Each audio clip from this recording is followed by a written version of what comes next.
Namaskar. Today is 2nd of October, and here in India it's called Gandhi Jayanti because Gandhi was born on this day many years back. Gandhi Jayanti, Jayanti really means birthday or anniversary. Gandhiji, as he is fondly called here, is also known as the father of the nation. There is a lot of debate and controversy around his stature, but that is not what is the point of our discussion. We can create controversies around anything and everything. Creating controversy is just a way of life for most of us. But the point is that while we engage in controversies and all that, it's also very critical, very important to be able to distill what is beautiful, what is good, and what is true. And Gandhiji, no question, lived a life where he was in a quest for the good, the true, and the beautiful. Now, it's another matter, like anyone, how successful he was in reaching this objective. But a fact is that he is still today considered the father of the nation. When we use rupee notes, which the currency notes, on every currency note in India, we find it's Gandhiji's picture which is out there. So that's a mark of success, no question. And it's been there for more than 70 years now. Now, the point is, how does all this happen? Succeed or doesn't succeed, that's another issue. But what we have to understand is a fundamental basic point of life that we can take from Gandhiji. If we take out everything else and just look at his form, we see that there was a huge transformation that he went through in his life. So that transformation included a lot of different aspects of his life. But the one aspect that was absolutely evident without question was the aspect of the dress that he wore. What he used to wear when he was young and when he was Mohandas Karamchand Gandhi, and the kind of dress that he used to wear, his style changed completely as he became Gandhiji and the revered Gandhiji. So the transformation really was around simplifying the dress that he wore. It became more and more simple, and to the end that most people recognize him by the loincloth that he would wear, and just a kind of a cloth that he would wrap around himself.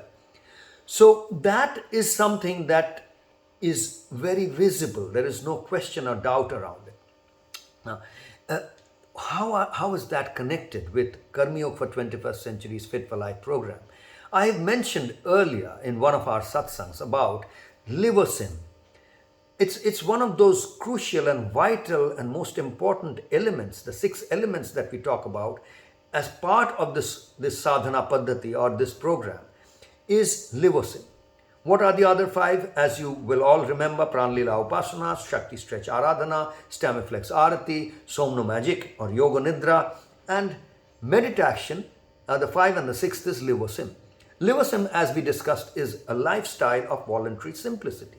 And if we take every aspect of life and try and see and be in a quest of how to make it simpler and simpler and simpler, then if we take the aspect of clothing, what we wear, which is an absolute essential aspect of our lives, of our modern social life as we see it, how can we simplify it? If we look at this question, we see that Gandhiji actually simplified that aspect of his life phenomenally. Now, that's something that is also connected to what is called the needs line of intelligence. That takes us to the concept of lines of intelligence. And lines of intelligence takes us to modern psychology. Here, from the modern East to the modern West, Gandhiji is someone who is steeped in the modern East. Now, he moved from the Western kind of education that he was going through into the understanding the traditions of the East, and that's what took him from, made him from Mohandas Karamchand Gandhiji to Gandhiji. He was able to synthesize what he had learned from modern Western education to, when he synthesized it with the traditional Eastern education, he became Gandhiji. So the modern, the tradition Eastern education emphasized the importance of simplifying the lifestyle of all those who were in the quest for higher purpose, higher meaning in life. So the Brahmins, the ones who were doing research and development in the earlier ages, who were the scientists, who were really in the quest for in all different kinds of fields, they were really the trailblazers, or the leaders, thought leaders of specific fields. They would be seen as, or they would be educated on how to minimize the needs, their basic needs. So that was called the needs line. In modern psychology, Howard Gardner, the great thinker in psychology field from the modern West, he brought in the concept of multiple lines of intelligence. So he said that intelligence, when we say, it doesn't refer to only one single kind of intelligence, which is how cognitively or how logically developed you are. Being able to connect logic and cognition and all that is, he mentioned, only one of the 8 lines of intelligence. He talked about 7 other lines of intelligence, which included intrapersonal and interpersonal. Interpersonal line of intelligence would mean how you would relate with others, and intrapersonal really meant how you related with yourself. So how much you knew about others and how much you knew about your own self, this determined your interpersonal and intrapersonal lines of intelligence, 2 of them. Then he talked about special lines of intelligence, logical, mathematical, of course, we discussed earlier. Then he would talk about kinesthetic and aesthetic lines of intelligence. He really specified musical, but musical denoted all that is aesthetics. All that is beautiful. So music and arts and artisticness and all that would come into the aesthetic and musical. Whereas kinesthetic would mean what you did with your physical and energetic body, your bodily intelligence. So that would include athletes and sprinters and sportsmen and maybe even dancers. So that would be the kinesthetic line of intelligence. And so he also talked about naturalists. So you can see all plants, and so how people related to living beings around them, to nature around them, how one could connect with the sacred link that is there with nature. That was one line of intelligence he talked about. And of course, linguistic line of intelligence, which meant how one could express himself or herself through language and communicate with others. So these were, according to Howard Gardner, his 8 lines of intelligence that he talked about. Now, it's not just limited to 8. It really depends on you. Each one of us can decide a specific line of intelligence along which we can develop ourselves. These 8, or maybe instead of 8, you could count in 16 or 4. How you want to divide the basics is up to you. But it's also true that we could develop the line of intelligence around each. I could take this particular plant and go deep into it and really understand everything, spend my lifetime really understanding this particular species of plants. I could do that for this other species. I could do this for this bell or this xylophone, or for the light that shines on me, or for anything, this conch that we blow, so each and every, this headgear or this cloth, anything and everything can become a line of intelligence if we keep doing research and development and go deeper and deeper into that particular aspect of life and the universe. So in that sense, when we say multiple lines of intelligence, it could really be infinite, and we really believe that each human being is destined to really develop along one specific unique line of intelligence and come up with that one aspect on which that one person is the world champion. Now, that on one side, but the basic lines of intelligence on the other side, which is, and how, what we are saying is that the KarmYog for 21st Century Fit for Life program is really a sadhana paddhati, or a design of a daily practice that should help us grow along those basic lines of intelligence. Tan Pran, so which is physical energetic on one side, and Manschit, or psycho-spiritual, on the other side. Essential communication skills, relating to each other, social, individual.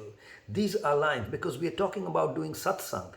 I have I've mentioned this in earlier satsangs, the importance of doing this sadhana not just in isolation but together. So that brings in the social and the interpersonal dimensions of our being. The whole concept of seva, living life for others. The concept of seva means living a life so that actually you can develop along the needs line. And that brings us back to Gandhiji. The real crux of this is that we have to develop in our needs line. So as we are developing, as we go into this sadhana, the more we are developing, one of the yardsticks of this sadhana, how well you are doing in KarmYogis for 21st Century's Fit for Life program, will be determined by how you are able to reduce the basic needs of your life. How less you need in order to live this life. The less and less and less you need, the higher and higher and higher you are going along the needs line.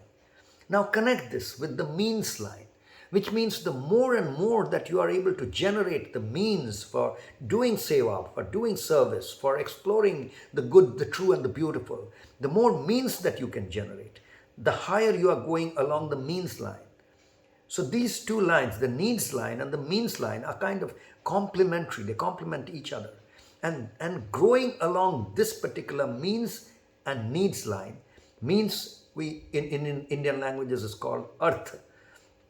So artha means not just money, but all the resources that you need in order to keep moving forward in your mission. In the mission for exploring, as I said, the good, the true and the beautiful, the integration of all these three. The mission for living life for others. The mission for connecting and making the individual and the social one, not two separate. All these are the missions or are the basic objectives of KarmYogis for 21st Century. And the Fit for Life program, the sadhana paddhati, actually helps you, should help you to keep growing along these two lines simultaneously. Reduce your needs, increase your means. That's the richest person on the planet. The one who has minimal needs and maximum means. So that, my friends, is really what this is all about. And I wanted to connect this with Gandhi Jayanti because Gandhiji was a person who really is an example of how he was able to reduce his needs to basic minimum. The basic needs of clothes, his wardrobe slowly became so small.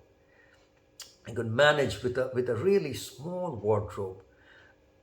There are other things to explore about him, but that at least is the most evident one that everyone sees right when they look at him, that how he transformed in terms of his needs.